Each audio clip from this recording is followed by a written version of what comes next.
નમસ્કાર દર્શક મિત્રો, આપનું હાર્દિક સ્વાગત છે બ્રેકિંગ ન્યૂઝમાં. આપ જોઈ રહ્યા છો ગુજરાત ન્યૂઝ 24. સમાચાર પ્રાપ્ત થઈ રહ્યા છે ધાનેરાથી. ખાસ સ્પેશિયલ ઇન્ટેન્સિવ રિવિઝન એટલે કે મતદાનના ખાસ ઝુંબેશનો.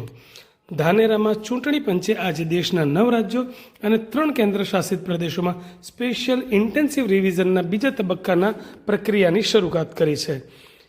આ અભિયાનનો ઉદ્દેશ છે કે મતદાર યાદીને વધુ સટીક, સ્વચ્છ અને અપડેટ કરવાનો, તેથી આગામી ચૂંટણીમાં કોઈ પણ પ્રકારની ગડબડી કે ડુપ્લિકેશન ન રહે.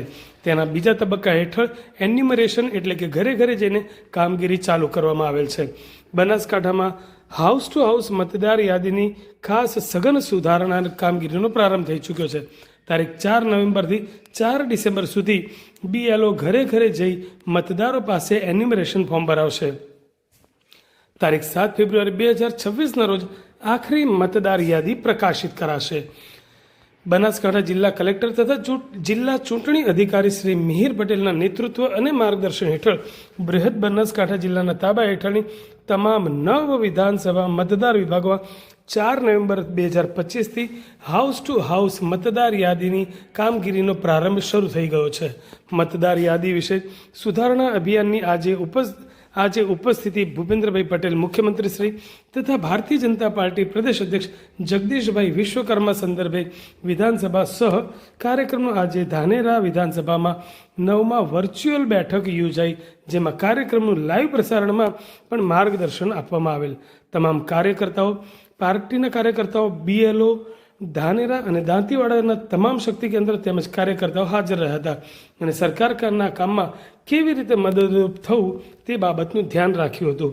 સર્વ પ્રકારની માહિતી સાથે માર્ગદર્શન મેળવ્યું હતું અને આ પ્રસંગે ધાનેરા વિધાનસભા ભારતીય જનતા પાર્ટી આગેવાન ભગવાનદાસ પટેલ, પૂર્વ મંત્રી હરજીવનભાઈ પટેલ, જગદીશભાઈ પટેલ, ધાનેરા શહેર પ્રમુખ શ્રી તરુણભાઈ મોદી, મહામંત્રી રાજુભાઈ ત્રિવેદી, ધાનેરા તાલુકા પ્રમુખ મંત્રી દિનેશભાઈ પટેલ, દાંતીવાડા વિભાગના પણ તમામ જવાબદાર આગેવાનો હાજર રહ્યા હતા. ફેબ્રુઆરી સુધી ચાલશે. પ્રથમ તબક્કો ગઈકાલથી ચાલુ થઈ ગયેલો છે. આપણા દરેક ઘરે BLO આવશે.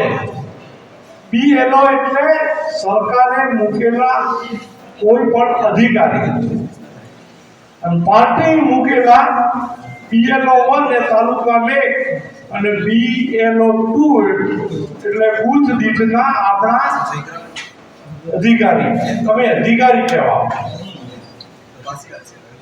એ BLO જે સરકારી આવશે એના સાથે આપણે સંકલન કરીને જે આપણા ઘરે ઘરે એ ફોર્મ આપશે કે પ્રતાપભાઈના ઘરનું 5 મત છે તો એ 5 ફોર્મ આપશે અને એ ફોર્મ ભરીને આપણે પરત આપવા પડશે. અને જેમની ઉંમર 40 વર્ષથી ઉપર હશે અને 2002ની યાદીમાં જેનું નામ હશે એમને કઈ પુરાવા આપવા નહીં પડે